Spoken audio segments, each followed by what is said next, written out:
নমস্কার বন্ধুরা, ওয়েলকাম সবাইকে শুভ স্পোর্টস নিউজ চ্যানেলে। তো বন্ধুরা, এই ভিডিওতে মোহনবাগান ও ইস্টবেঙ্গল কোন কোন প্লেয়ারকে জানুয়ারি ট্রান্সফার উইন্ডোতে টার্গেট করছে তার আপডেট দেব। তাই সবাইকে অনুরোধ করব, যারা যারা মোহনবাগান ও ইস্টবেঙ্গলের সাপোর্টার আছো তারা সবাই একটা করে লাইক ও সাবস্ক্রাইব করে দিন প্লিজ। তো বন্ধুরা, চলো মেন টপিকে যাওয়া যাক। প্রথমেই মোহনবাগান কোন প্লেয়ারদের টার্গেট করছে তাদের সম্পর্কে জেনে নেব। তো কেরালা ব্লাস্টার্সের ডিফেন্ডার হরমিপাম রুইভাকে নিয়ে আসার চেষ্টা চালাচ্ছে মোহনবাগান।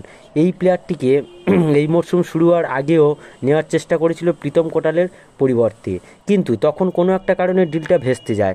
এখন দেখার কেরালা এই প্লেয়ারটিকে ছাড়ে কিনা। নেক্সট যে নামটা শোনা যাচ্ছে সে হলো নিতেশ দর্জি। এই মুহূর্তে পাঞ্জাব এফসির হয়ে খেলে।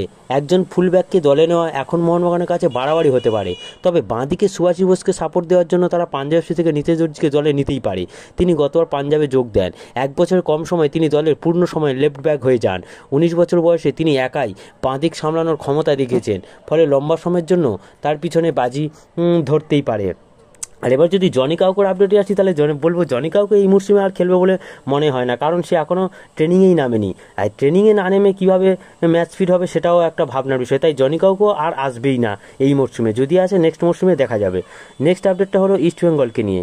ইস্টবেঙ্গল কোচ কুয়াদ্রাত সিবেরিও টোরোকে আর দলে রাখতে চাইছে না। হায়দ্রাবাদ থেকে এই বিদেশি খেলোয়াড়টিকে অনেক আশা নিয়ে ইস্টবেঙ্গল নিজেদের দলে নিয়েছিল, কিন্তু সে তার মূল্য দিতে পারেনি, খুবই খারাপ পারফর্ম করেছে। তাই তাকে ছেড়ে দিয়ে তার জায়গায় একজন ভালো মানের বিদেশিকে সই করাতে চাইছে। আর সেই বিদেশি কে হতে পারে তার আপডেট পেলে অবশ্যই তোমাদের জানিয়ে দেবো। এছাড়াও যে প্লেয়ারটিকে ইস্টবেঙ্গল টার্গেট করেছে সে হলো লালরেনজুয়ালা লালবিয়া কনিকা। বর্তমানে আই লিগের একটি ক্লাবে খেলছে এই প্লেয়ারটি। একাধিক গোলের পাশাপাশি চোখ ধাঁধানো অ্যাসিস্টও রয়েছে তার ঝুলিতে। তাই সব দিক বিচার বিবেচনা করেই তাকে ব্যাকআপ হিসেবে রাখতে চাইছে ইস্টবেঙ্গল। পূর্বে গোকুলাম কেরালা এফসির পাশাপাশি সুদেবা দিল্লির হয়েও খেলেছেন এই ফুটবলারটি। এছাড়াও আইএসএলের অন্যতম সফল ক্লাব ব্যাঙ্গালোর এফসি দলে অনূর্ধ্ব 16 থেকে শুরু করে অনূর্ধ্ব 18 এমনকি বি দলের সদস্য ছিলেন এই তারকা। এছাড়াও ইস্টবেঙ্গল হিতেশ শর্মা নিখিল পূজারীকে হায়দ্রাবাদ থেকে নিয়ে আসার সব রকম প্রচেষ্টা চালাচ্ছে।